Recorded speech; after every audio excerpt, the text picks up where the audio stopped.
Okay, hi. I just wanted to make this one last video. I'm going to be stopping using this account for TikTok. So if you're seeing this, this is my last post. I just want to make sure that I am safe. I'm in the process of some really tough, sticky situation kind of shit. I believe that the feds are stalking me and that they are my main traffickers. And I know that's controversial to say out loud, but I am pretty certain at this point that the main human traffickers that I had in my upbringing that are still stalking me on every app that I have on my phone, every phone call, every screenshot, that my photos that get photoshopped, all of it, I'm pretty certain that it's not a specific ring of traffickers, but rather it's the top ring of traffickers, which is the feds. And I'm just going to say that out in the open now. I am quitting Facebook now too, officially, because I am too scared that it is a number one way for me to be stalked and for my location to be found, etc. And my mother committed fraud in my name, and so now my credit is too bad to do anything with. And so I know this is a controversial post to put out there, but it's my last post for a while, and I have no idea what to do for future anything with sharing to the public what's going on. But I think this is important because I think people think that, once you're out, you're safe. And the truth is, it's scary. It is scary. And, you have to flip everything in your life. I've met survivors who have literally flipped like all their belongings, their cars, their home insurance. I mean, you name it, like literally everything that they had on record, they've had to flip and put it in a different name and whatever. And I've asked the FBI, can you help me get a new name? And they've just said, we don't have a case number for you. And I know that it's connected because I've talked to other people who literally talk to the FBI directly and know that they've talked about me, and I'm just being neglected as a case. And this is common for people like me. I don't know if it's because of my bloodline ties. I don't know what it is for sure, but I will just come out and say it in the open that it's fucked me up to the point where I don't know how to get housing or to do very much on my own, and it forces people to live underground. And for those that have lived underground their entire lives, and people have not been able to relate to them or understand why does so-and-so only ever work under the table, this is why. Because it's such bullshit to find out that like I have to be able to afford everything 2 or 3 times over because of how often things get hacked. And I have to change everywhere that I go because of how often I find a car following me or a person following me, that it's just creepy. It's just creepy. And I moved states away to avoid this when I was 18, and I have not found ways to avoid it. And I still need to move. But now it's even worse than it was before. And I don't want people to think that this isn't real. It's very real. The feds do stalk people, and I'm one of them. Good morning, everybody.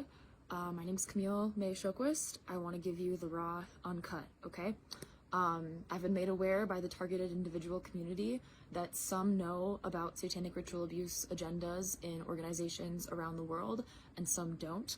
And this is a topic I'm still diving into when it comes to the thoroughness of the subject. I'm not the most thorough. However, I've been through quite a lot, and so I'd like to tell you guys my story. Some of you are aware that I made a story post back in 2022, maybe 2021. The memories kind of escaped me with a year there because it was so stressful.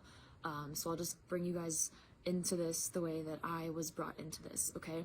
At age 24, I dropped out of college because my professors told me my brain was going. They basically said I wasn't thinking clearly anymore. And I knew that I had some kind of torment going on, but I wasn't aware exactly of how deep it went.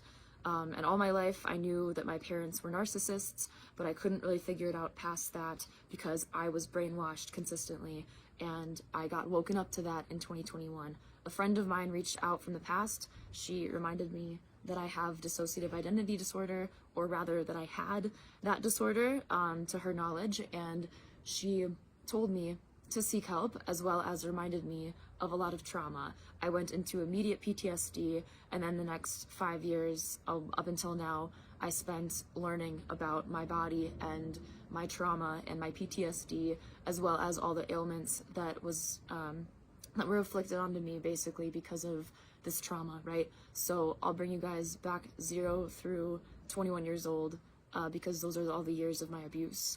And then I'll first explain what happened through this PTSD awakening, if you can call it that, right? Number one, I want to say that with Jesus Christ, I was completely safe my whole life. However, I was unaware that I was saved by Jesus the whole time.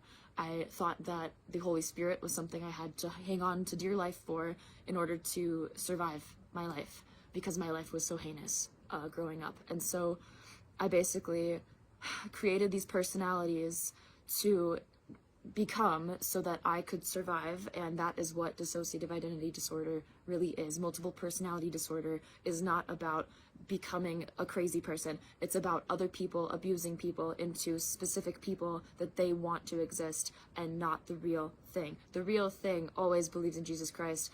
The fake versions of me, the versions of me that I created, through these people who abused me. And I say that knowing that there's a responsibility that one takes when they say, I'm going to be this person because I don't know how to exist otherwise. So take that lightly if you need to, right? But for me, it's clear to me that these personalities were both groomed into me, but I also accepted them and then ran with them, expecting that that was the only way to survive, because I forgot how powerful Jesus Christ was and is. So, age 24, it's 2021, it's October/November, and I'm starting to talk to this friend again. The first phone call that we have, she says, Camille, do you remember your parents are human traffickers? Do you know who your stalkers are? Do you have any gang stalking? And are you safe? I knew no answers to those questions other than, yes, my parents are human traffickers. She asked me, do you remember you had an abortion when you were 12? I said, yes, and it came out really quickly. And then I was scared. It was my dad's baby. Oh my God. It was my dad's baby. Oh my God. I was 12. They hid it. They gave me a pixie cup. I was in the Del Rey Motel in Ciudad Juarez, but like south, and it was very, very difficult to wake up and realize I was totally brainwashed out of remembering who I was. My family brainwashed me, as well as other adults, and there's a whole bunch of history to that I had to sort of unpack as soon as I woke up, right? So it's already 4 minutes in. I'm going to be conscientious here and put this into parts for you guys, okay? But generally speaking, I woke up and realized I have a ton of PTSD. Not only that, but I realized I had a section of my body, an entire section of my body that I couldn't feel clearly. It was between my knees and I would say my breasts or my chest, maybe a clavicle region. Couldn't really feel those easily. I could touch it, but I couldn't really understand what was supposed to be here. And to my understanding, I became an underdeveloped adult through the amount of stress that I went through. And to my understanding as well, there is the capacity for adults to heal from being underdeveloped and tortured, and so I started researching that. And so as 2022 came around, I had made reports to the FBI. I went in to the Gunnison Police Department for an hour and a half to speak with an FBI representative from Buena Vista through Grand Junction. They work in sections, apparently. And so that's what I did. I spoke to him. I told him my whole story, ages 0 through 18, what I could remember, after having a few months of regaining those memories.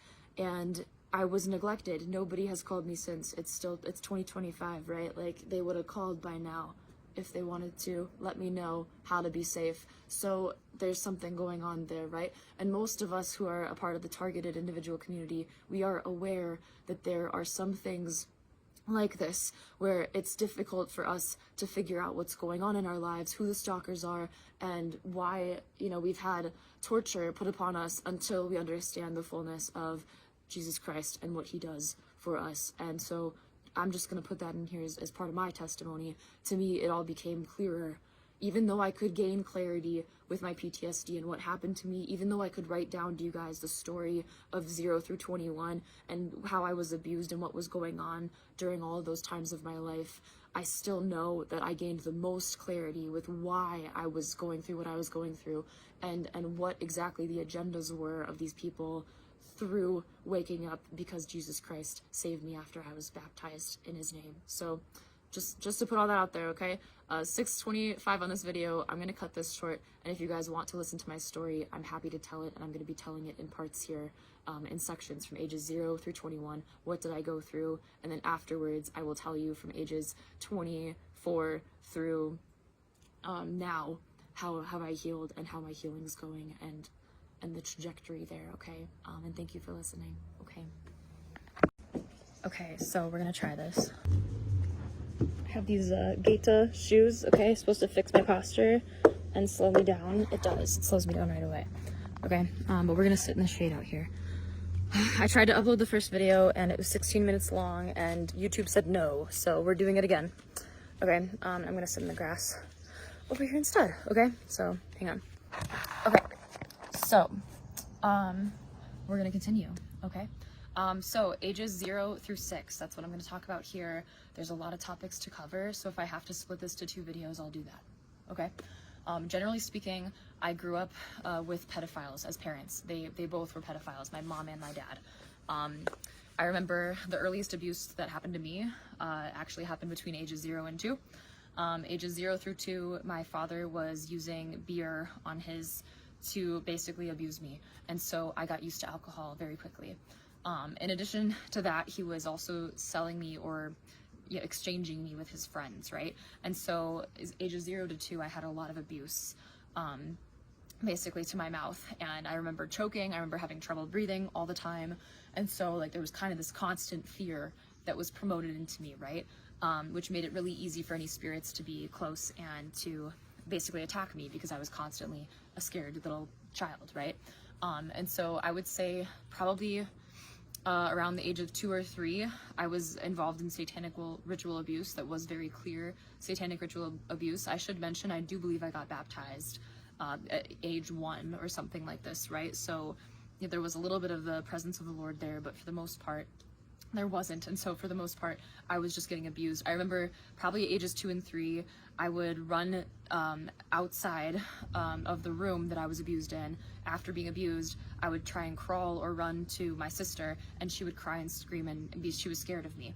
My mom used to tell her I was a doll, and so that was even more traumatizing for her to think that there's this doll that looks scary, that has like their mouth, mangled, who would run into her room for shelter, and she would try and keep me out. I would then find later my mom comforting my sister, shutting me out, and so my mother was never a help to me as much as I can remember. That's how we started our relationship. I used to headbutt her all the time.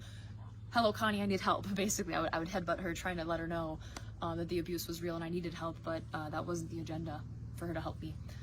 Also, around the age of 3, I had the arches of my feet hammered with a mallet hammer, and the mallet hammer was it's a binding technique that is involved in satanic ritual abuse. It makes the child easier to fit in heels, but it also basically just abuses the heck out of their feet.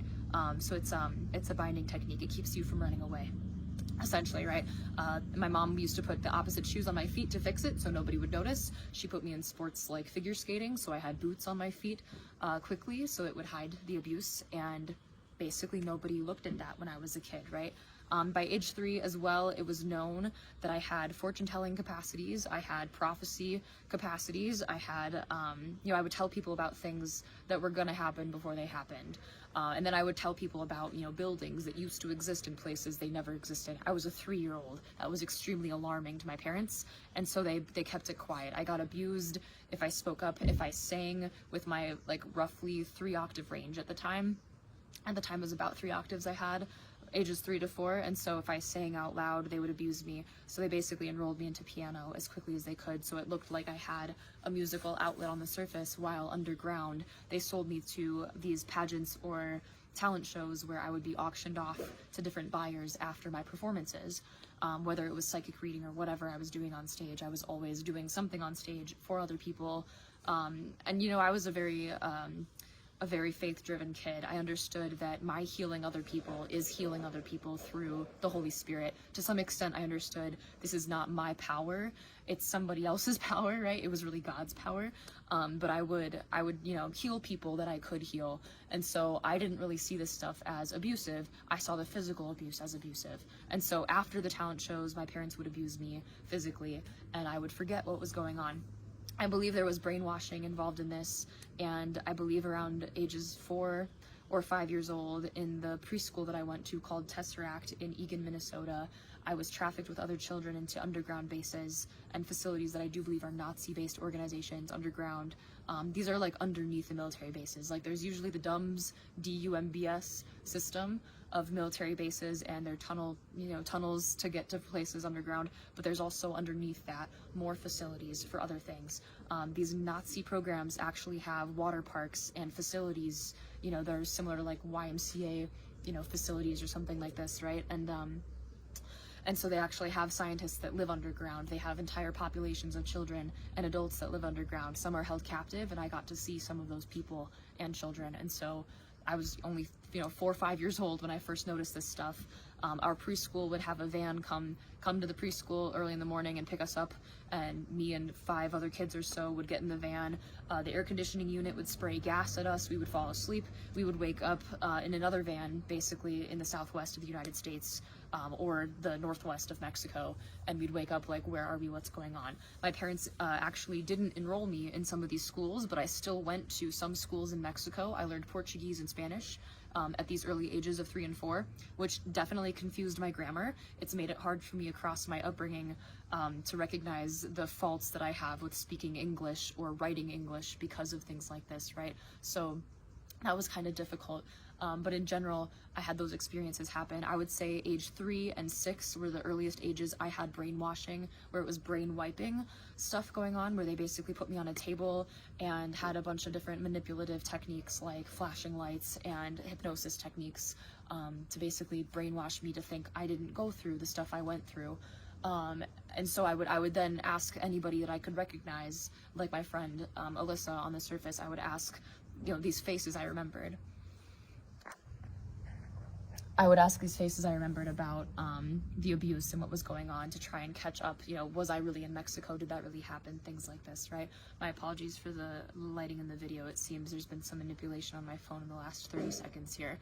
So I'll go to a part 2 for this. But generally speaking, I would say ages 0 through 6 was a lot of brainwashing, a lot of talent show performances, a lot of learning music and learning what I can and can't do on the surface, a lot of abuse from my parents, and abuse to make me quiet, basically, so I didn't tell people about these experiences.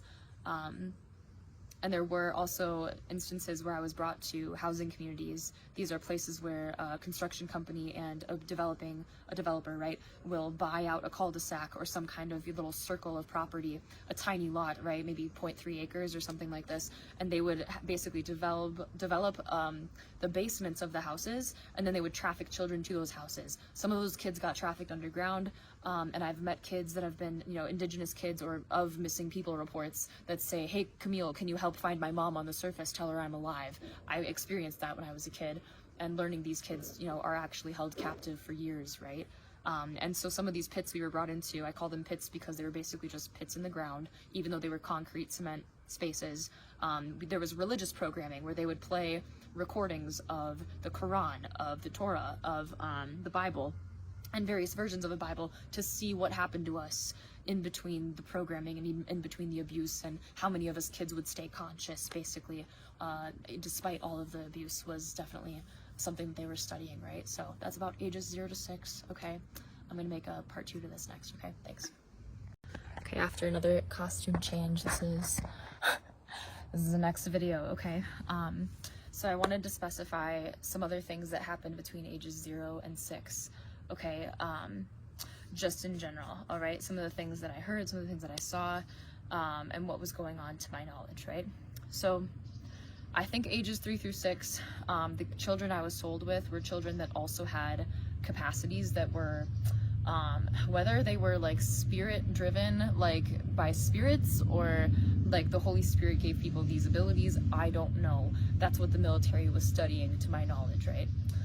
There was some kind of experimenting on these kids where they tried to test their limits, and I was one of those kids that got limits tested from, right? So I'm assuming this was possession of our bodies, right, with other spirits possessing us, and the military studying to see what was going on there. But it could have been that these are real abilities people have, and that's the part that's a little bit confusing to my knowledge, right? I would say basically that I saw telekinesis, and I saw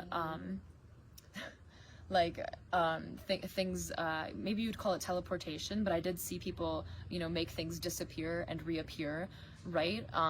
So I'm aware that, you know, when it comes to people in the targeted individual community who think like, oh, my stuff literally just disappeared, like somebody took it out of thin air, that's possible. I've seen that stuff happen. I'm pretty certain that is spirits that are working at work, you know, to do that.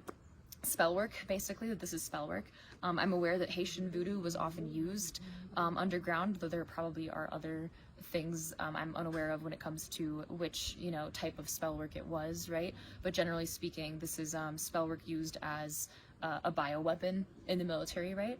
And studying which children have more of a capacity than others. It does seem that they were focused on DNA groups. Like, it seems, you know, my mother has 99.1% Ashkenazi Jew DNA when you look at it on 23andMe. As soon as I told people about this online, on TikTok, on a live stream in 2022, poof, gone. It went away. It was like, now you can only be Eastern European on those search results, but you couldn't be Ashkenazi Jew anymore. So I don't know exactly if I, you know, triggered a red flag there or something, but it does appear that, you know, there seems to be studying of DNA types and, you know, our heritage to see, like, you know, which candidate is more capable of what when it comes to these, like, bioweapons recruiting programs, if we can call them that, right? But I do believe some of these kids were underground just to be studied that way. I'm also familiar that mostly the kids that are trapped and held captive underground are mostly indigenous origin or native to the lands that they're native to, right?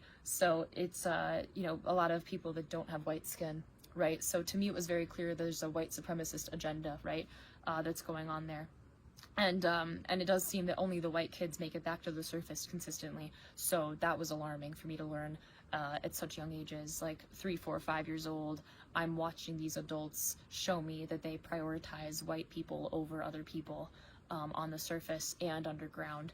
And it's more likely that children are recycled into meat. I've learned later in my life, now I'm a 28-year-old woman, but across the last 4 years of researching, I do believe that that Tyson chicken nuggets, there's lots of, like, different companies we could name, but there are, you know, names that, you know, they usually have public figures with the names that have the same last name to support that they are good organizations, right? These people are usually involved in some kind of, or their family at some point was involved in some kind of satanic agenda that I believe actually is, you know, kind of sugar-coated to look like, oh, it's just a military program, right? But if you're, you know, encouraging possession of people, and if you're encouraging captivity of people, children and adults underground, there's clearly a bigger agenda than just the military's at work or whatever, right?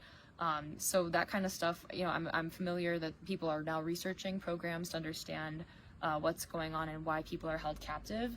But I do see very clearly there was a white supremacist agenda that went through that stuff. So that's what's going on. There's a deer that wants to say hi here. Want to say hi a second? Hi.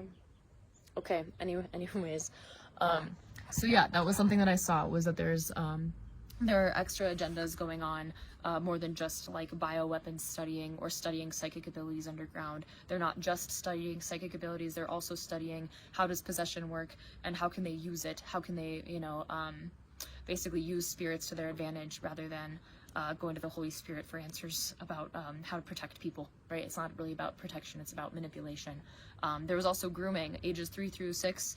I noticed these girls that I was sold with, the schools I was at, most of the time it was either, you know, trafficking for some kind of, you know, testing of us later to test my remote viewing abilities, my clairvoyance, my clairsentience, my clairaudience, or my capacity to, you know, prophesize, basically. And if it wasn't those things I was studying for, they were basically grooming me for other things. And I do believe this is, like, how they train spies in the military to some extent. I was made to sleep with lots of people. I was poked with a cattle prod, an electric cattle prod. If I moved incorrectly, they basically groomed me to have specific movements so that whatever autism or whatever I had didn't affect my social capacity with these people. So I learned to manipulate at very young ages. At the same time I was developing language, at the same time I was developing my sense of understanding math and even things like that. There were times where they told us to pretend to be mute, to see, you know, I don't know what exactly it was for, but I do know it was some kind of, you know, strategy to keep us able to manipulate better, right? And in circumstances where I was sold to very scary people, serial killers, cannibals, things like this, I was aware that the reason I was around such scary people was because of the grooming. They wanted me to be able to manipulate anybody. And so I did have to practice, like, you know, pretending I was mute in certain situations so that somebody thought I was mute, and that would be the way that I could escape a situation better. That might sound crazy to you guys, but I was sold to people where like I would be held for a weekend during the summer at someone's house, right? And I would find out through that experience that he just killed a little girl, and that means that this is a serial killer, and that means that that's who I'm working with, right? And so I just learned to accept everybody as they were and figure out my sort of task for each thing that way. And I did a good job, to be honest. I did a good job. And now that I'm older, I can look back and understand, okay, those were serial killers. There really are cannibals that are used for hiding members in the cartel, hiding cars, hiding lots of things. And so that's kind of what I want to talk about in this video, or the next video. The next video I'm going to go into ages 7, 8, and 9, and all of those things, but I just wanted to mention these are things I saw when it comes to, it wasn't just satanic ritual abuse, it wasn't just, you know, military bioweapons programs. There's a lot going on underground this way, and I've got more to tell about that in the next video. Thanks. Okay, so I wanted to get a video for you guys of age 7 particularly. There was a base that I escaped, and that's one of the reasons I have a big target on my back, or why a lot of people have been stalking me across my adulthood, is because I told a little bit about these underground bases, and a little bit about this particular base that was clearly a Nazi base, or there was a Nazi agenda involved in this place, right? So I'll start at the beginning. I think this was somewhere in Cortez, Colorado. It might have been in another place that looked similar when it comes to the surface, right? But for the most part, I'm pretty sure that by the time that I escaped the base, I was in Cortez, Colorado, somewhere, you know, on the outskirts of town, basically, near the highway, but not near enough for people to hear you scream at night. So we're gonna start at the beginning of that story. I remember being in some kind of mansion with other kids. We were offered sexually for that, you know, some kind of satanic ritual that way. And it was very similar to like the P. Diddy parties that people talk about. I know when Allie Carter reached out to me in 2022, I remember asking her if her adopted parent was safe, because I got nervous that what if they're not, right? And that's because a lot of these kids get trafficked through their childhood and through their adulthood, and then their kids get trafficked, and it's sort of like a generational thing. So I knew from these programs that they had already studied my DNA. In 2022, when I put out videos on TikTok about a lot of this stuff, I mentioned that my mother was 99.1% Ashkenazi Jew, so I'm pretty certain that like all the kids that were in these rituals, a lot of them probably had Ashkenazi DNA or something like this, right? And I'm also aware a little bit of like, you know, agendas from the Nazis to make people pure. And I will tell you, when I made it to this underground base, through this experience, I understood much more the fullness of how, you know, white purity is promoted on the surface, and how much it's degraded underground. Like all the indigenous people and indigenous kids are often the missing kids from missing people reports, and they end up oftentimes, I think, in these underground bases where they are studied and abused and manipulated and hurt, rather than getting free or actually being missing, right? So I witnessed this. In this particular instance, I was sold to a party with a bunch of kids, maybe 20 of us there or so, right? And after the sexual experiences, we were basically told, here, go to this room, there's a bunch of pizza, and after that, go find the playgrounds. They're through those doors. And so this is like, you know, someone's basement of the mansion, and we go through the doors, you know, through there, and like it's already underground. The basement's already underground, and so I don't know exactly, you know, how the tunnel systems are connected, right? But I know we went through these tunnels that looked like prohibition tunnels, where it's just like cement and basically bedrock the farther you go. And we ended up in these rooms that were like playgrounds, basically. They had slides, they had monkey bars, they had swing sets, they had mats that were like padded, you know, like floor mats you'd see in a gymnasium or gymnastics place. And I remember going through these areas, and with the other kids, we were starting to become conscious after being drugged and, you know, abused and whatever. Some of us were becoming conscious after the drugs were wearing off, and I was one of those kids. And so at the very front of the line of the kids searching, what's in this room, right? What's through this tunnel, what's through this tunnel, we start hearing gunshots behind us, and we start hearing stabbing sounds, and like kids are screaming and adults are laughing, and we're hearing this like heinous stuff in the background, and we are running through these tunnels. Oh my, where do we go? And we make it to this T where there's like the room that we were in, and then you look and there's like an open doorway that's just a square door. It's, you know, there's no door there, but instead of a door you can see that there's a split in the hallway. It's just a wall. And so which way do you go? And so I watched as some kids went to the right, and like 2 or 3 other kids went to the left, and we like went, you know, we went this direction, and then we took a right, and there was another open doorway, but this time it wasn't a room, it was like a facility, like a huge open space, bedrock walls all over, LED lights, maybe 200 feet above us or more. I'm bad with feet versus yards, okay? There's a lot of different countries I was in, so give me a break on that part, okay? But there were these buildings that were made of glass that were really, really tall and big. You could see Nazi planes hanging from them on the inside of this. This is why I think it's underneath Cortez, Colorado. I'm pretty sure this place is called Meat City, and it's known as Meat City because there's, you know, there's these museums, and then there's these like buildings and places like mobile homes, basically, where people live. As well as factories, and factories are full of meat, and the meat is actually not necessarily animal meat. Okay, and I'm pretty certain that there is like a, you know, a sort of a system of shuffling the people that are captured underground, shuffling them back to the surface to be repurposed, so to speak, right?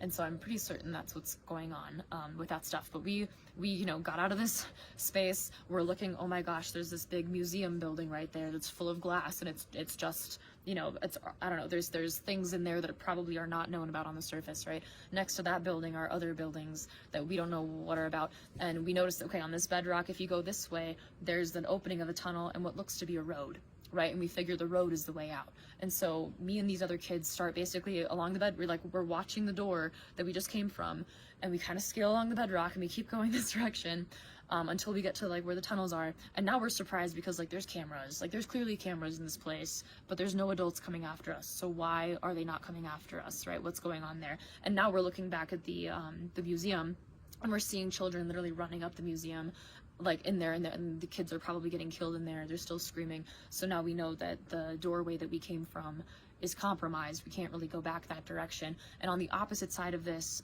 road, we see that there's like train cars. So we run over there to hide behind the train cars. There's a train track as well, parallel to the road, that has its own tunnel system, it seems, that it would go through as well. So I'm not sure how much the railroad companies are involved in this stuff, but I'm aware that they are, right?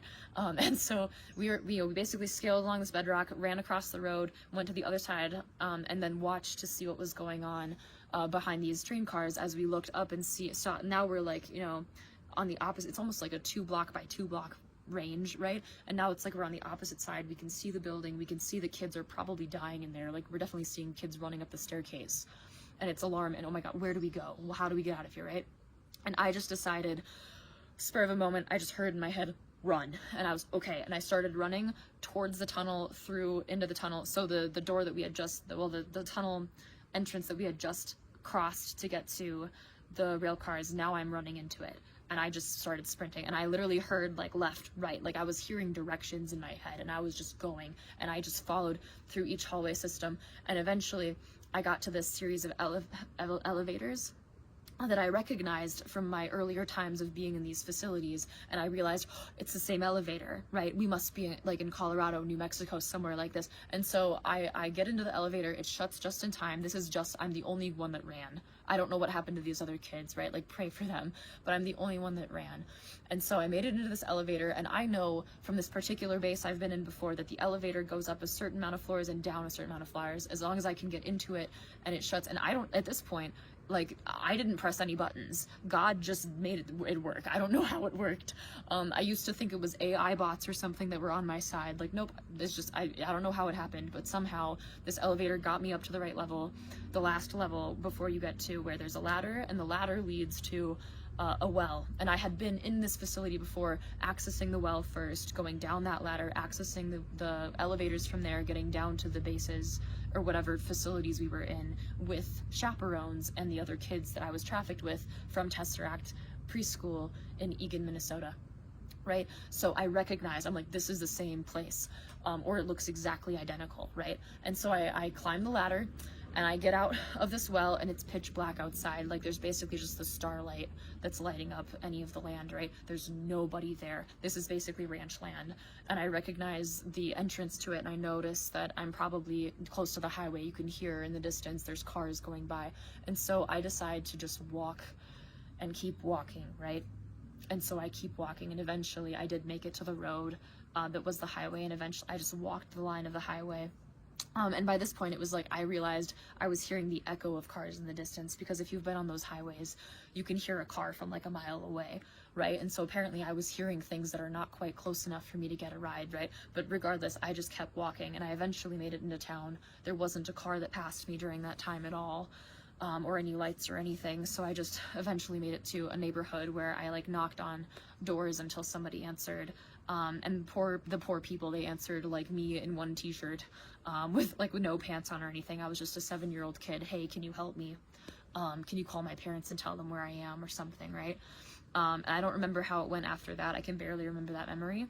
But I will never forget that underground base, and I'm certain that's real. I'm less certain about exactly where it is. And Cortez, Colorado seems to me to be the place that in my adulthood, when I was going all over the place trying to do work trades and figure out where to land without having stalkers around me in 2023, 2022, I stayed with a friend near Silver City, New Mexico.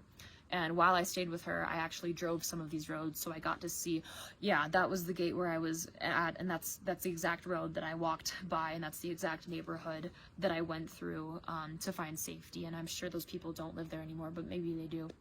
And say hi if you remember me. Say hi if you remember me, okay? But I'm aware that I left a bunch of kids underground. I'm aware that some of the kids I met underground had told me in other experiences where I had seen them through these military base experiences where, you know, when I was sold to the facilities, not in this particular memory, but when I was sold to those facilities, I did often see kids and hear kids who said, I've been stuck for 2 years, tell my mom that I'm alive. If you find her name is such and such name, she lives in this place.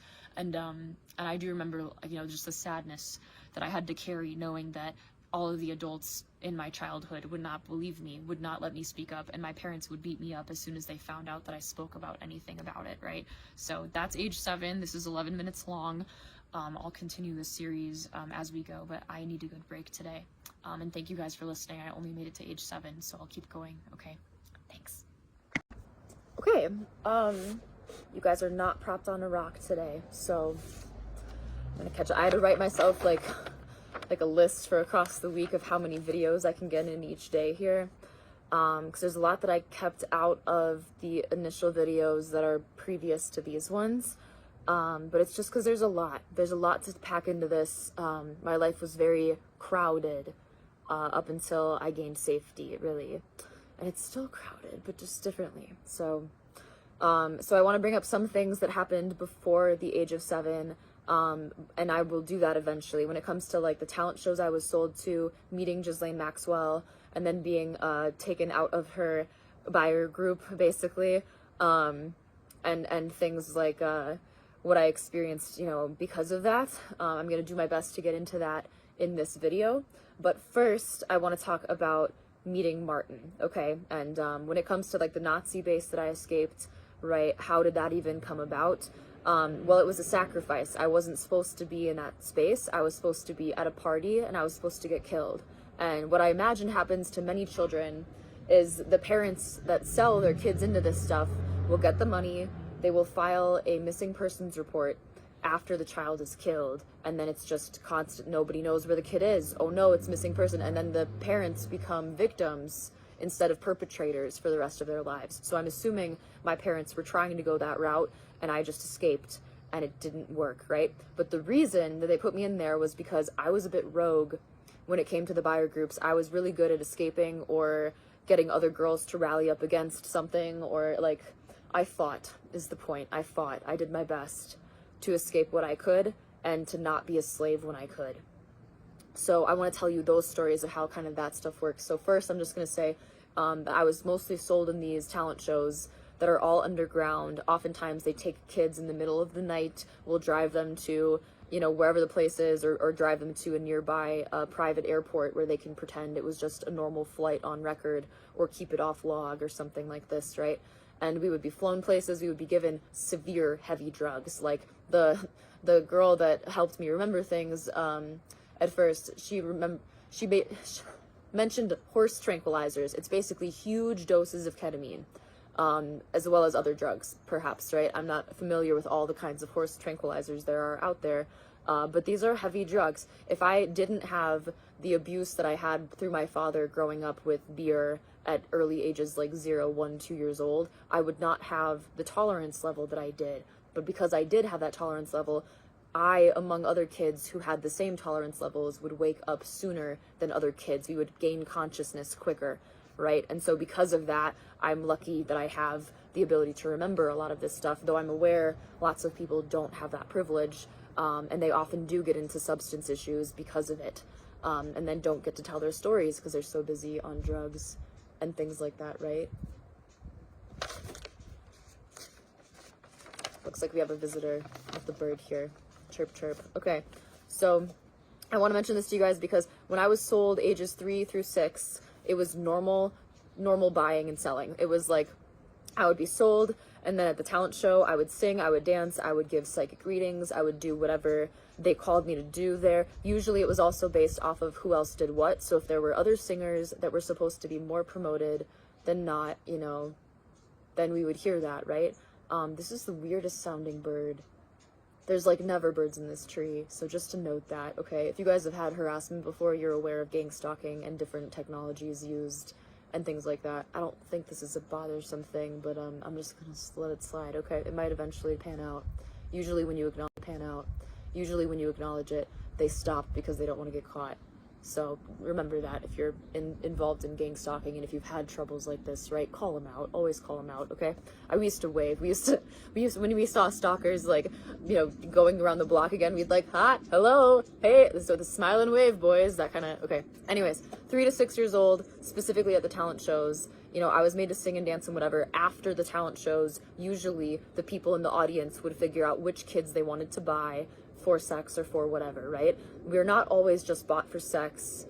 Sometimes it's for like cleaning the house. Sometimes it's for walking the dogs. Usually it's like we're basically slaves. Whatever they ask us to do, we're supposed to do it, right? And usually we are beaten if we don't want to do it. And that's kind of the consistency with these talent shows and buyer groups and how these sort of auctioning children, how that works underground, right?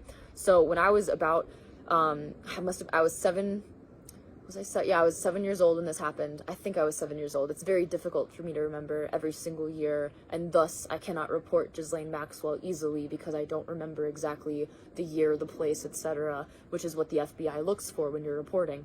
So just to say that too. But I remember I must have been 6 or 7 years old.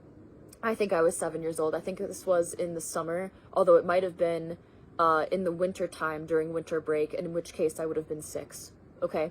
So that's the time frame. But I remember I was sold to this talent show in Brazil, and how I got there quickly, I'm pretty sure it would have been through the underground base system. Underneath the underground bases, this is the DUMBS, Deep Underground Military Bases systems, right, in the United States. I believe that I was basically brought on one of those, I want to call them a propulsion system, but I don't remember what this actually is. But it's a transportation system that can bring you from like basically Colorado to, or somewhere in the Southwest, to Brazil or somewhere like Colombia within like 7 or 8 hours. So this is very fast technology. It's unknown on the surface, or hidden or something, right? But we would get to, like, you know, Brazil often through this way. It was rarely a plane flight when it came to that kind of travel. It was usually underground, faster underground. So anyways, I'm in Brazil, and I know, especially because the Portuguese that you hear out there, which is Brazilian Portuguese, you would know it, especially if elitist, all the elite people speak like their own dialect, right? With the you can tell the attitude in it, right? And so I remember the man who bought me, I like, poor me, I was naked on stage, and my mom was holding my coat when I got off of there, and I walked across the aisle, you know, next to the theater seats, and waited for my coat, got my coat from her, and both my mom and my dad were there at the talent show for this particular event, right? And I'll bring this into parts. This is going to be a multi-part thing, okay, I'm already at 7 minutes, but they, you know, I get into the car with this man, he has me sit on his lap, we make it all the way to this house, right? And then I'm at the house, and this is a normal circumstance. I'm there, there's two other girls there. One was downstairs in the basement sleeping, one was upstairs with me. Sexual abuse happened afterwards. I was brought downstairs to sleep next to this girl, and usually you're flown back later or brought back later, and you're drugged and unconscious or whatever, so you don't remember exactly how you get back into your bed at home, in your normal home. But regardless, in this particular event, that didn't happen. The house got raided by a group of, I'm just gonna call them gangsters, I don't know what to call them, right? They sold guns and drugs for a living, across like Brazil and Mexico, basically across like the middle, almost like Congo area, through to Mexico. Mexico City, usually Mexico City, right? At least that's what I learned about the trade route later. But in this particular instance, I'm in the basement, and we hear gunshots upstairs. We're like, oh my God. And this man, who looks mostly Jamaican, maybe Ghanaian, help me out with that. I'm sorry about the butchered pronunciation there. But basically, yeah, we see this guy come down. He's got huge dreads, and he's definitely dark skin, and he motions for us to come upstairs with him. And he says "Bame," which is like good, like just, I think come this, it's just a formal greeting sort of, right? But he brings us upstairs, and we see, sure enough, the buyers that bought us are dead on the couches, and that's already like, whoa. And there's a little boy there too upstairs, and one man takes the little boy outside, and they get in the car and they drive away. And then this other man, the man who just came to grab us, I later learned his name is Martin. He calls a few different phone calls and speaks in a few different languages, Yoruba, Creole kind of sounding languages, so not quite Spanish or Portuguese, right? And basically he motions for us to come with him. And what I think happened was he called to figure out, where do we go? Who are these girls and where did they go, right? And what happened over the next, and this is me and 3 other girls that were there now. There were 2 upstairs that I didn't know about that I met then.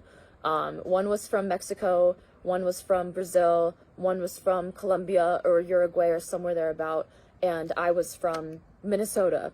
Like not quite the right area, but they basically said I was from Sonora because of the groups that bought me the most. And so yeah, that happened, and we got in the Jeeps and we went to a place, I don't know where it was, and then the next week basically, and I will get into this story more in depth later, but the next week or so we were basically used as items to manipulate buyers into helping these gangsters like loot the houses. And so I remember hitting a woman with a pan in the face, like a frying pan, to knock her out.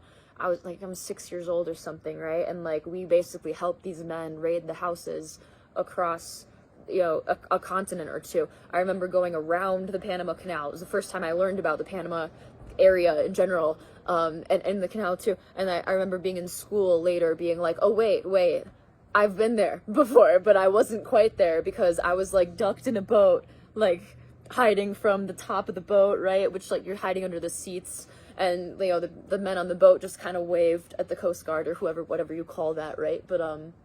But yeah, so like we literally were trafficked across the state. And what happened was, across that time, this man Martin taught me about his experiences. He told me that he basically works for the military in that area, as well as, is a gangster, right? Basically, he said that he protects certain villages because if he sells guns and drugs, he gets to protect the villages from getting colonized, essentially. So Brazil has this territory, and then there's all these little indigenous communities, and he was from those communities.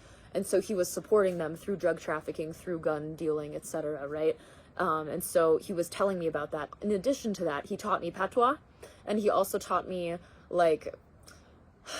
how to use my voice with autonomy, right? He taught me how to really articulate what I mean, and how to use my expression well and better, so I could actually have autonomy again. And so he basically told me, you look like a slave, you sound like a slave, stop. Like if you're gonna be yourself, you have to be yourself, so get it out, right? And say what you need to say and animate yourself, right? So he brought me he also taught me a bit of witchcraft, and I would say maybe like what do you call it, Haitian voodoo, I suppose you could say, is what he taught me. So I learned spell work. I learned to wash my dishes one way, you know, for clearing, and another way for another thing. And so I learned all this spell work basically in addition to that. So by the time that I got home, my parents were like, they didn't know how to handle it. They couldn't handle it because suddenly I was even more uncontrollable than before, right? And at some point around this time, I was sold to groups where, right?